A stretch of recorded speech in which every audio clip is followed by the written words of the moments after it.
चूंकि सरकार की जिम्मेदारी होती है इस महंगाई को टैकल करना, इससे बाहर निकलने के कुछ रास्ते निकालना और समाज के हर वर्ग को इसके बारे में जोड़ना। अबे साहब, क्या सरकार अभी कुछ भी ज्यादा इसमें करने की स्थिति में नहीं नजर आती है? नहीं, मैं साकेत जी की बात से सहमत हूं। सरकार के पास कुछ करने के लिए नहीं है और बहुत से ऐसे क्षेत्र हैं जहां सरकार के पास कुछ करने के लिए रह नहीं गया है। बेरोजगारी के मामले में सरकार के पास कुछ भी करने के लिए नहीं है और सरकार ने कह भी दिया है कि आप हमसे रोजगार मत मांगिए, आप दूसरे तरीके हैं, आप सेल्फ एम्प्लॉयमेंट कीजिए और दूसरे तरीके हैं उनसे कीजिए, सरकार काम रोजगार देना नहीं है।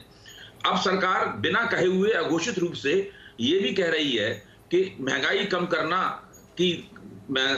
करने की अपेक्षा आप हमसे मत कीजिए। और अगर जैसा उन्होंने बताया कि जो गरीब लोग हैं उनको बचाना चाहिए, तो उसका सरकार ने पहले से बंदोबस्त कर दिया है। भारतीय जनता पार्टी के स्थापना दिवस पर प्रधानमंत्री ने अपने भाषण में ये कहा कि देश के 80 करोड़ लोगों को हमने मुफ्त अनाज देने की व्यवस्था कर दी है।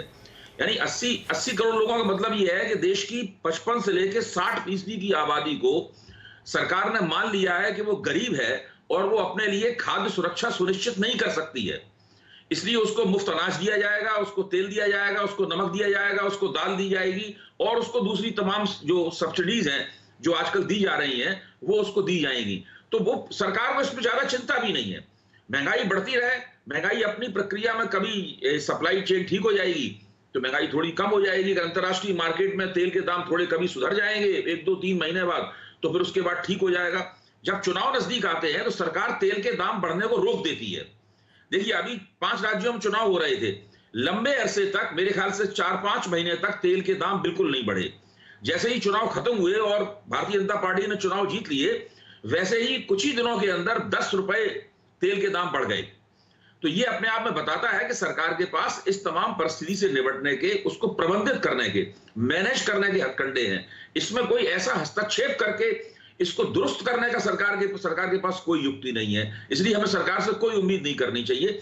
जनता की हमदर्दी सरकार को चाहिए, उसके लिए सरकार सब्सिडी देती है, मुफ्त अनाज देती है, लेकिन पूरे देश की सभी जनता को महंगाई से छुटकारा प्राप्त हो, सस्ते दामों में चीजें मिलें, बाजार में मांग बढ़े, उपभोक्ता बाजार में जाएं, उनकी आमदनी बढ़े, ये सब चीजें करना अब सरकार ने अपने दायरे से बाहर मान लिया है।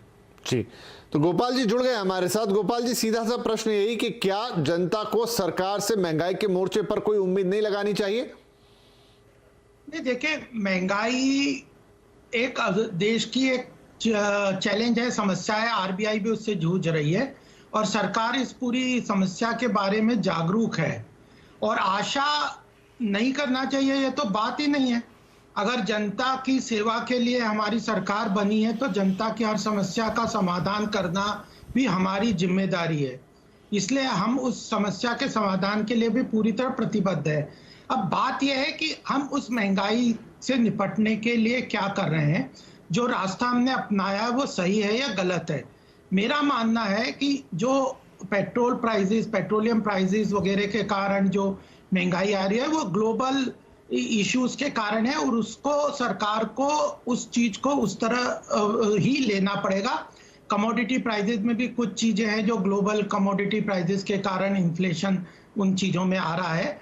अब उसके लिए सरकार जो इकोनॉमिक ग्रोथ की तरफ फोकस कर रही है वही एकमात्र रास्ता है जिसके ऊपर हम चल रहे हैं और मुझे लगता है वही सही रास्ता है, क्योंकि एक तो इमीडिएट रिलीफ देना, सब्सिडी के अलावा कोई ऐसा रास्ता नहीं है। बट वो सब्सिडी सरकार उन वर्ग को दे रही है, जैसा अभी और भी लोगों ने यहाँ पे कहा, कि जो सेक्टर ज्यादा इस समस्या से जूझ रहे हैं, गरीब वर्ग है, पिछड़ा वर्ग है, या कोविड से जिन लोगों को ज्यादा त्रासदी हुई है, उन लोगों के लिए सरकार ने बहुत सारी जन कल्याणकारी योजनाएं सीधे फंड ट्रांसफर की उनके लिए किया हुआ है। और बाकी सेक्टर को भी समस्या होती है, उसके लिए इकोनॉमिक ग्रोथ, एमएसएमई सेक्टर और उस तरह इकोनॉमिक ग्रोथ के थ्रू सरकार उस समस्या को टैकल करने का प्रयास करे। उसी का कारण है कि हमारी जीडीपी ग्रोथ रेट बढ़ रही है, हमारे इन्वेस्टमेंट बढ़ रहा है, फॉरेन एफडीआई बढ़ रही है, हमारा एक्सपोर्ट बढ़ रहा है। तो यह डबल तरीके से हम लोग काम कर रहे हैं, इकोनॉमिक ग्रोथ भी आए इकोनॉमिक डेवलपमेंट भी आए, समाज के जो ज्यादा आवश्यक वर्ग है उन लोगों तक समाज जन कल्याणकारी योजनाओं का सीधा लाभ पहुंचे। और यही एक सही तरीका है। कोई भी इकोनॉमिस्ट से आप पूछेंगे कि चैलेंजेस और जो लिमिटेशंस हैं उसके अंदर जो बेस्ट ऑल्टरनेटिव सरकार के पास रास्ता है वह अपनाया जा रहा है, और ये good economics is good politics, इसको भी हम मानते हैं। ठीक है सप्पल साहब, तो जो गोपाल जी जो रीजन बता रहे हैं, जो सोल्यूशन बता रहे हैं, क्या आप